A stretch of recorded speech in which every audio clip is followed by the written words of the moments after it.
بسم اللہ الرحمن الرحیم الحمد للہ وکفا والصلاة والسلام علی رسولہ المصطفیٰ اما بعد۔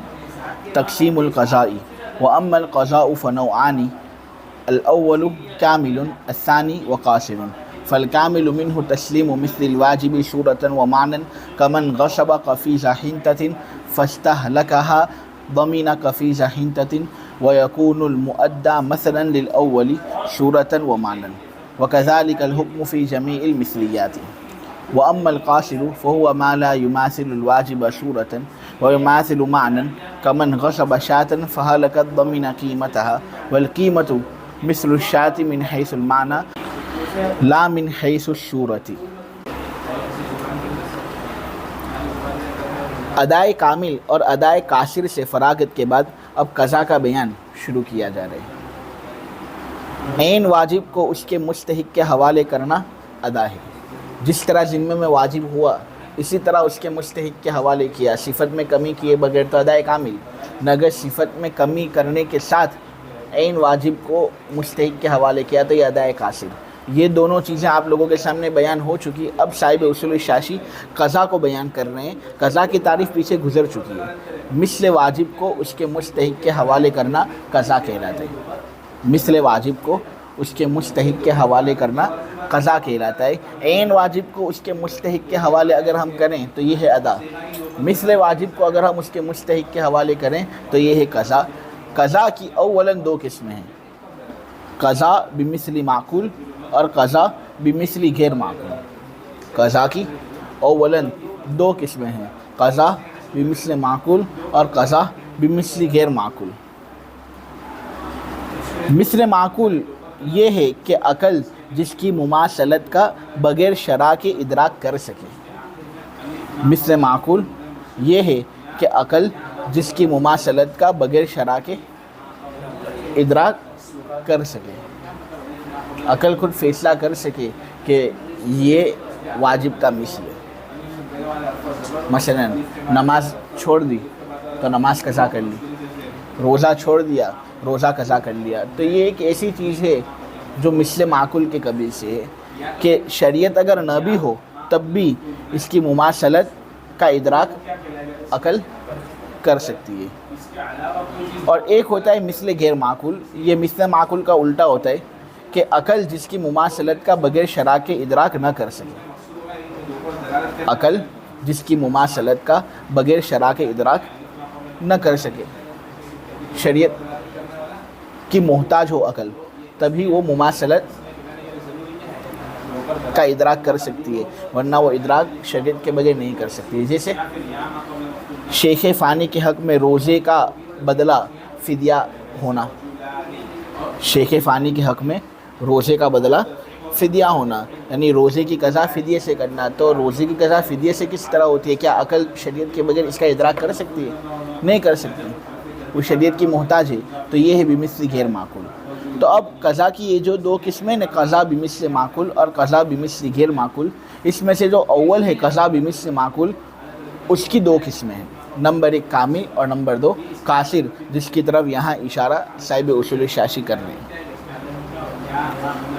قضاء کامل وہ قضا ہے جس میں صورتاً اور معناً مثل واجب کو سپرد کیا جائے اس کے مستحق کی طرف۔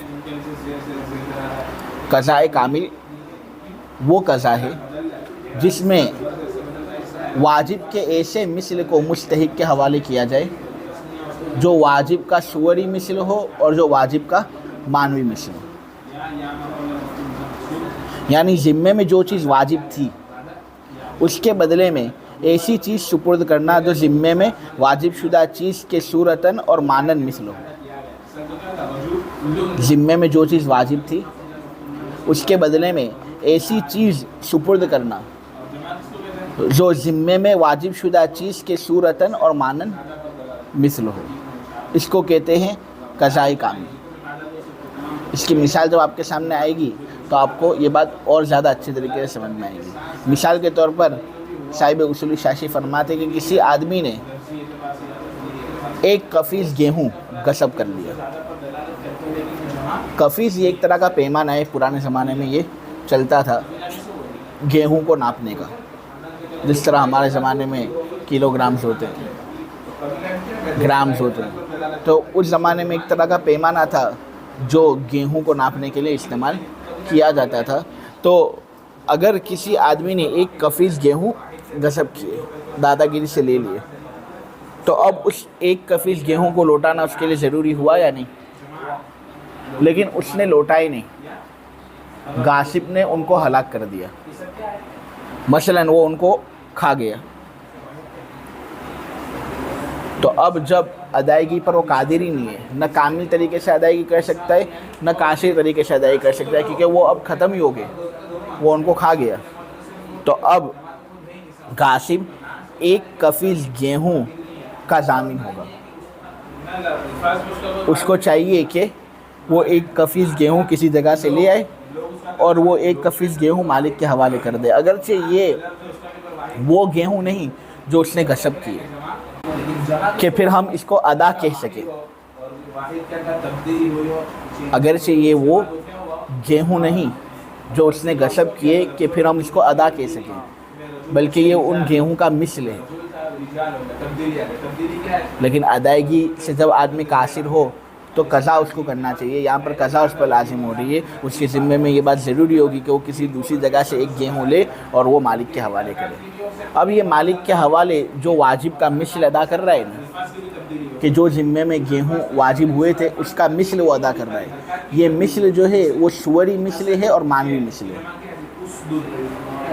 ज़िम्मे में जो वाजिब हुआ था ना, उस वाजिब का ये मिसल सुवरी भी मिसल है और मानवी भी मिसल है, इसलिए हम इसको कज़ाए कामिल कहेंगे। अगर वो एक कफीस गेहूँ किसी दूसरी जगह से ले आता है और वो मालिक के हवाले करता है, तो ये ऐन वाजिब तो नहीं है, क्योंकि वो ऐन वाजिब को तो हलाक कर चुका, उसको उसने खा लिया। ये उस वाजिब का मिसल है, और वाजिब का मिसल है तो कैसा मिसल है ये, कि जो चीज़ ज़िम्मे में वाजिब हुई थी उसका ये सुवरी मिसल है और उसका ये मानवी मिसल है। और जब सुवरी मिसल हो और मानवी मिसल हो और ऐसे मिसल को मुस्तहिक के हवाले किया जाए तो इसको कज़ाए कामिल कहा जाता है। सुवरी मिसल ये इसलिए है कि देखो, जो एक कफीस गेहूँ उसने गसब किए थे उनको भी गेहूँ कहा जाता था। अब ये दूसरी जगह से वो गेहूँ ला रहे और उसको बतौर ज़िमान अदा करना है मालिक को, तो ये भी गेहूँ ही है ना, तो नाम दोनों का एक ही है, सूरत भी दोनों की एक ही है। तो सुवरी मिसल हुआ और मानवी मिसल भी है कि जो गर्ज गसब किए हुए गेहूं से हासिल होती थी वही गर्ज इन गेहूं से हासिल होगी जो सुपुर्द किए जा रहे हैं। जो गर्ज गसब किए हुए गेहूं से हासिल होती थी वही गर्ज उन गेहूं से हासिल होगी जो सुपुर्द किए जा रहे हैं। गर्ज दोनों की एक है कि जिस तरह आदमी उन गेहूं को रोस्ट करके खा सकता है या उन गेहूं से रोटी बना सकता है, उन गेहूं से सत्तू बना सकता है, जो काम करना चाहो कर सकता है वो। तो इसी तरह ये जो अब इन गेहूं को मालिक के हवाले करेगा बतौर मिसल, बतौर कज़ा के, इनसे भी यही गर्ज और मुनाफे हासिल किए जाएंगे। तो जो गेहूं इसने गसब किए थे ये अब सुपुर्द किए जाने वाले गेहूं उसका सुवरी और मानवी मिसल है या नहीं, तो फिर हम इसको कज़ाए कामिल कहेंगे। यही बात साहिब उसूल शाही समझाना चाहते हैं। रोज़े आदमी के छूट गए तो अब उसकी कज़ा करनी पड़ेगी ना, रोज़े के बदले रोज़ा आदमी को रखना होगा। तो अब जब आदमी रोज़े के बदले रोज़ा रखेगा तो ये जो दूसरा रोज़ा है ये पहले रोज़े का सुवरी और मानवी मिसल है या नहीं, कि दोनों को रोज़ा कहा जाता है। और मानवी मिसल ये भी बिल्कुल ज़ाहिर है कि जो पहले रोज़े की गर्ज थी कि ज़िम्मा साकित हो, दूसरे रोज़े की भी यही गर्ज है कि ज़िम्मा आदमी के गर्दन से साकित हो, अल्लाह तबारक व तआला के यहाँ पर उसका मुआखज़ा ना हो। तो रोज़े के बदले रोज़ा रखना ये भी कज़ाए कामिल है, सुवरी और मानवी मिसल है। इसलिए बहुत से लोग ये कहते हैं कि जहाँ सुवरी मिसल होगा ना वहाँ मानवी मिसल भी होगा। तो लोगों का इस तरह कहना गलत नहीं है, ये सही है कि जहाँ सुवरी मिसल होगा ना वहाँ मानवी मिसल भी होगा। अब कोई ये एतराज़ ना करे कि गेहूं की अलग अलग किस्में होती है, اس نے غصب کیے تھے اچھے گیہوں، اس نے غصب کیے تھے، اس کو اس نے استعمال کر لیا۔ اب جب ایک کفیل اس کو بطور قضا اور بطور مثل ادا کرنے، تو اس کے اندر یہ اچھے گیہوں دے تو بھی قضا ہو جائے گا، نہ اگر کچھ لو کوالٹی گیہوں دے تب بھی قضا ہو جائے گا۔ حالانکہ جو لو کوالٹی گیہوں ہیں سوری مثل اگرچہ ہے، لیکن ذرا فرق آ رہا ہے یا نہیں؟ ذرا فرق آ رہا ہے، تو اس کو مانوی مثل قرار دینا کس طرح سے؟ تو ہم کہتے ہیں مانوی مثل ہونے کا مطلب یہ کہ اصل کے اندر جو غرض متحقق ہوتی ہو، قضا کے اندر بھی وہی غرض ہو۔ اب دیکھتے ہیں کہ عمدہ گیہوں ہو یا لو کوالٹی گیہوں ہو، دونوں کی غرض ایک ہی ہے، تو یہ مانوی مثل کے تحقق کے لیے کافی ہے، ٹھیک ہے۔ تو اس لحاظ سے ہم دیکھتے ہیں کہ جو چیزیں صوری مثل ہوں گی وہ مانوی مثل بھی ہوں گی۔ بہت سے لوگوں نے ایسی بات بیان کی ہے۔ تمام مثلی چیزوں کے اندر بھی یہی حکم ہوگا، ایسا صاحب اصول الشاشی نے کہا۔ مثلیات سے وہ چیزیں مراد ہیں جو کیل کر کے بکتی ہوں، مثلیات سے وہ چیزیں مراد ہے جو کیل کر کے بکتی ہوں، جیسے پرانے زمانے میں گیہوں، چنا وغیرہ کہ ان کو کیل کر کے بیچا جاتا تھا۔ ایک فائدہ میں آپ لوگوں کو بتا دوں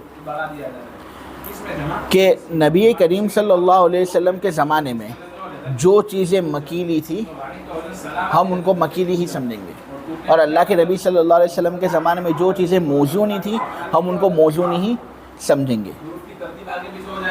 فرق اگر ہمارے زمانے میں کسی چیز کے متعلق ہو گیا ہے، مثلا گیہوں ہمارے زمانے میں مکیلی چیز نہیں ہے بلکہ وزنی چیز ہے، تو اگرچہ یہ فرق ہمارے زمانے میں ہوا ہے ہم اس کو کیلی ہی سمجھیں گے، ٹھیک ہے۔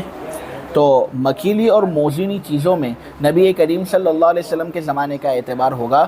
گیہوں حضور کے زمانے میں کیل کر کے ہی دیے جاتے تھے، تو آج اگرچہ ہم وزن کر کے گیہوں آپس میں ایک دوسرے کو دیتے ہیں، ہم اس کو مکیلی ہی سمجھیں گے، ٹھیک ہے۔ تو بات دراصل یہ تھی کہ مثلیات ان چیزوں کو کہتے ہیں جو کیل کر کے بکتی ہوں، جیسے گیہوں، چنا وغیرہ۔ اور ہمارے زمانے میں دودھ، ہم جو دودھ بیچتے ہیں یہ کیل کر کے بیچتے ہیں، 1 لیٹر 2 لیٹر 3 لیٹر۔ وزن کر کے جن چیزوں کو بیچا جاتا ہے ان کو بھی مثلیات میں شمار کیا جاتا ہے، جیسے سونا چاندی۔ وہ چیزیں جو عددی ہوں لیکن آپس میں افراد قریب قریب ہوں وہ بھی مثلیات کے اندر داخل ہیں، یعنی وہ چیزیں جو شمار کر کے بکتی ہوں، جس کے افراد میں زیادہ تفاوت نہ ہو، جیسے انڈا، اس کو شمار کر کے بیچا جاتا ہے۔ اخروٹ شمار کر کے بیچا جاتا ہے، 3 اخروٹ چاہیے، 4 اخروٹ چاہیے، انڈے کتنے چاہیے، 3 4، اور افراد جو ہیں اس میں تفاوت نہیں ہے، تو یہ بھی مثلیات کے اندر داخل ہے، ٹھیک ہے۔ اس کو عددی متقارب کہا جاتا ہے۔ تو مثلیات سے مراد وہ چیزیں ہیں جو کیل کر کے بکتی ہوں، وزن کر کے بکتی ہوں یا شمار کر کے بکتی ہوں، اور وہ چیزیں جن کو شمار کر کے بیچا جاتا ہے وہ ایسی ہوں کہ ان کے افراد میں زیادہ تفاوت نہ ہو، تو یہ مثلیات۔ صاحب اصول شاشی کہتے ہیں یہی حکم تمام مثلیات کے اندر جاری ہوگا۔ کیا حکم؟ یعنی اگر کسی آدمی نے کوئی مثلی چیز مالک کے پاس سے غصب کی تو اس کے ذمے میں یہ واجب ہے کہ وہ عین مغصوب چیز کو لوٹائے، لیکن اگر وہ اس ادائیگی سے قاصر ہو، عین مغصوب چیز کو وہ لوٹا نہ سکتا ہو،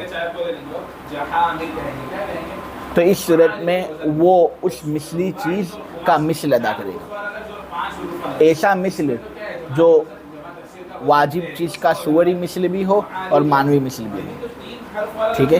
یہی بات یہاں پر کہی جا رہی ہے کہ مثلی چیزوں کے اندر حکم یہی ہے کہ مثل سے قضا کی جائے گی، مثل دے کر آدمی قضا کرے گا، اور پھر اگر مثل ملتا نہ ہو، کسی کو مثل ملتا نہ ہو تو پھر وہ قیمت کی طرف رجوع کرے گا اور गसब की हुई चीज़ की कीमत भी अगर दे देगा तो इसमें कोई हरज नहीं। तो अगर शे का मिसल मिलना बंद हो गया तो अब कीमत के ज़रिए कज़ा की जाएगी। और अगर मकसूब ज़वातुल क़ियम में से हो, ज़वातुल अमसाल में से न हो बल्कि ज़वातुल क़ियम में से हो, यानी उसके अफराद में कीमत के एतबार से तफावुत हो। जानवर, एक बकरा 20,000 का तो दूसरा बकरा 30,000 का, एक बकरा 15,000 का तो दूसरा बकरा 40,000 का, तो ये ज़वातुल क़ियम है। क्या है ये ज़वातुल क़ियम? यानी वो चीज़ें हैं कि जिनके अफराद में कीमत के एतबार से तफावुत हो। हैवानात, कपड़ा, ये सब ज़वातुल क़ियम में शामिल होता है। तो अगर कोई चीज़ ज़वातुल क़ियम में से हो और उसको गसब किया जाए न, फिर आदमी उसको हलाक कर दे और अब उसकी कज़ा उसको करनी है, तो इस सूरत में कज़ा कीमत के ज़रिए से की जाएगी। इसमें मिसल को बतौर कज़ा अदा नहीं किया जाएगा, क्योंकि मिसल मिलना बहुत मुश्किल है। ज़वातुल क़ियम का मिसल मिलना आसान नहीं है, इसलिए इसमें कीमत की तरफ ही रुजू होगा। अगर कोई चीज़ मज़रूआत के कबील से हो, खेती वगैरह के कबील से हो, पैदावार के कबील से हो, तो इसके अंदर भी अगर गसब शुदा चीज़ हलाक हो जाए तो बतौर कज़ा जो चीज़ अदा करनी है तो हम कीमत अदा करेंगे। इसमें भी मिसल को हम नहीं देखेंगे, कीमत के ज़रिए से कज़ा होगी। ये सब कज़ाए कासिर कहलाता है। क्या कहलाता है ये? यानी मिसल अदा न करना बल्कि कीमत अदा करना, ये कज़ाए कासिर है। इसका बयान अब इंशाअल्लाह आएगा। कज़ाए कासिर वो कज़ा है जो वाजिब का सूरतन मिसल न हो बल्कि मानन मिसल हो। कज़ाए कासिर वो है जो वाजिब का सूरतन मिसल न हो बल्कि मानन मिसल हो। ठीक है, जैसे मसलन किसी आदमी ने एक बकरी गसब की, बकरी आपको मालूम है कि ये ज़वातुल क़ियम में से, ज़वातुल अमसाल में से नहीं, क्योंकि बकरी के जितने अफराद हैं कीमत के एतबार से सब में तफावुत होता है या नहीं। तो अगर किसी ने बकरी गसब की ने फिर उसने उसको हलाक कर दिया, वो हलाक हो गई। ठीक है, मसलन उसने उसके टुकड़े टुकड़े कर दिए, आग माग जलाई, पकवान तैयार किया और खूब खा गया पूरी बकरी। तो अब बकरी का मिसल उस पर बतौर कज़ा लाजिम नहीं होगा, बल्कि बकरी की कीमत बतरीके कज़ा उस पर लाजिम आएगी। वो अब कीमत का ज़िमान देगा। अब ये जो बतौर कज़ा कीमत अदा कर रहे, जो चीज़ ज़िम्मे में वाजिब हुई है वो उसका मिसल तो है, लेकिन क्या सुवरी मिसल है? ये सुवरी मिसल नहीं है कि बकरी अलग सूरत रखती है, कीमत अलग सूरत रखता है, नाम भी दोनों के अलग अलग हैं। हाँ, लेकिन मानवी मिसल है, कीमत मानवी मिसल है, क्योंकि शे की कीमत को मालियत के एतबार से शे के बराबर समझा जाता है। शे की कीमत को मालियत के एतबार से शे के बराबर समझा जाता है, हम उर्फ़ के अंदर देखते हैं। ठीक है, इसी वजह से तो उसको कीमत कहते हैं, क्योंकि वो शे के कायम मकाम होती है। तो कीमत अगरचे असल वाजिब का सुवरी मिसल नहीं, लेकिन उसका मानवी मिसल ज़रूर है कि शे की कीमत को मालियत के एतबार से शे के बराबर समझा जाता है। तो ये जो कज़ा का तरीका है ना, इसको कज़ाए कासिर कहेंगे, कज़ाए कामिल इसको नहीं कहते। कि कज़ाए कामिल के अंदर जो मिसल होता है वो वाजिब का सुवरी मिसल भी होता है और मानवी मिसल भी होता है, और कज़ाए कासिर के अंदर जो मिसल होता है वो वाजिब का मानवी मिसल तो होता है लेकिन सुवरी मिसल नहीं होता। तर्जमा कर लेते हैं। कज़ा की तकसीम। रहा कज़ा का मामला तो उसकी दो किस्में, नंबर 1 कामिल, नंबर 2 कासिर। कज़ाए कामिल तो ये वो कज़ा है जिसमें वाजिब के सुवरी और मानवी मिसल को मुस्तहिक के हवाले किया जाता है। जैसे किसी आदमी ने 1 कफ़ीस गेहूँ गसब किए, फिर उसने उसको हलाक कर दिया, तो वो गासिब 1 कफ़ीस गेहूँ का ज़ामिन होगा और अदा किया हुआ पहले का सुवरी और मानवी मिसल होगा। और इसी तरह हुक्म होगा तमाम मिसलियात में कि इसमें आदमी कज़ा करेगा मिसल देकर। हाँ, मिसल मिलना बंद हो गया तो कज़ाए कासिर की तरफ रुजू होगा और आदमी कीमत देगा। रहा कज़ाए कासिर का मामला तो ये वो कज़ा है जो वाजिब का सूरतन मिसल न हो बल्कि मानन मिसल हो। जैसे किसी आदमी ने 1 बकरी गसब की और फिर वो बकरी हलाक हो गई, تو اب وہ اس کی قیمت کا ذمہ دے گا. اور قیمت یہ بکری کا مانوی مثل تو ہے کہ شے کی قیمت کو شے کے برابر سمجھا جاتا ہے, لیکن یہ صوری مثل نہیں, کیونکہ بکری کی صورت الگ ہوتی ہے اور جو قیمت ہوتی ہے اس کی صورت الگ ہوتی ہے, نام بھی الگ الگ ہوتا ہے.